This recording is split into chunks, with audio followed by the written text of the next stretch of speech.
ഭാവ പള്ളിയിലെത്തിയ ഉടൻ പള്ളിയുടെ വാതിൽ താനേ തുറക്കുകയും പള്ളിമണി താനെ മുഴങ്ങുകയും ചെയ്തു.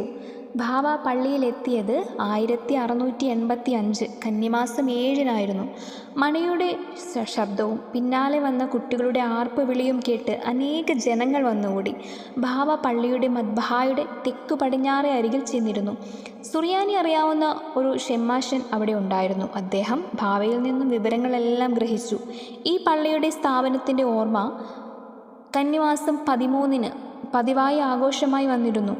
പതിവനുസരിച്ച് കൊടിയേറ്റം നടന്നു. മുറയനുസരിച്ച് പെരുന്നാളും നടന്നു.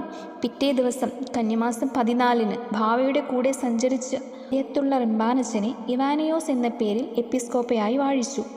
മലങ്കര സഭയുടെ ഭരണത്തിന് ആവശ്യമായ കാര്യങ്ങളും ഇതര സഭക്കാരുമായുള്ള സമ്പർക്കം മൂലം കടന്നുകൂടിയിട്ടുള്ള അനാചാരങ്ങൾ ദൂരീകരിക്കപ്പെടുവാനുള്ള ഉപദേശങ്ങളും ഭാവ എപ്പിസ്കോപ്പയെ അറിയിച്ചു.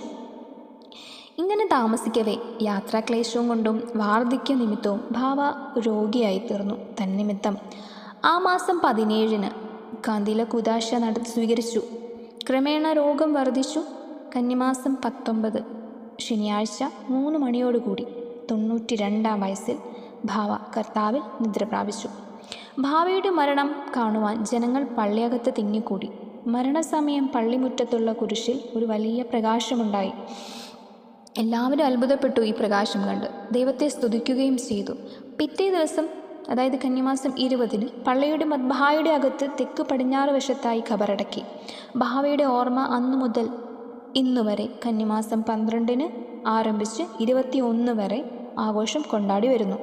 ഒക്ടോബർ 2-ന് ദുഃഖറോണോ പെരുന്നാളായി ആചരിക്കുന്നു. കോഴിപ്പള്ളിയിലുള്ള ചക്കാലക്കുടിയിൽ വന്നെത്തിയ ഭാവയെ പള്ളിയിലേക്ക് വഴി കാണിച്ചതിന് നായർ കുടുംബത്തിലെ പിൻതലമുറക്കാർ ഇന്നും പെരുന്നാളിന് തൂക്കിവിളക്ക് കത്തിച്ചുകൊണ്ട് ആചരിക്കുന്നു. കോതമംഗലം പ്രദേശത്തിൻ്റെ സാമൂഹിക സാംസ്കാരിക ഉന്നമനത്തിന് പ്രേരക ശക്തിയാകുവാൻ ഭാവയുടെ 12 ദിവസത്തെ ജീവിതത്തിന് സാധിച്ചു. ഇന്ന് നാം ആഘോഷിക്കുന്നത് എൽദോ ബേസിൽ ഭാവയുടെ പെരുന്നാളാണ്. സുറിയാനി ക്രിസ്ത്യാനി വിശ്വാസികൾക്ക് ഏറെ പ്രിയപ്പെട്ട നാമങ്ങളാണ് എൽദോയും ബേസിലും. ഈ പെരുന്നാൾ ദിനത്തിൽ ഭാവയുടെ നാമധാരികളായ എൽദോമാർക്കും ബേസിൽമാർക്കും ഹൃദയം നിറഞ്ഞ പെരുന്നാൾ ആശംസകൾ. ഭാവ നമ്മെ വിശ്വാസത്തിൽ നിൽപ്പാനും ക്രിസ്തുവിന്റെ സാക്ഷ്യം വഹിപ്പാനും സഹോദര സ്നേഹത്തിൽ വളരുവാനും പഠിപ്പിക്കുന്നു.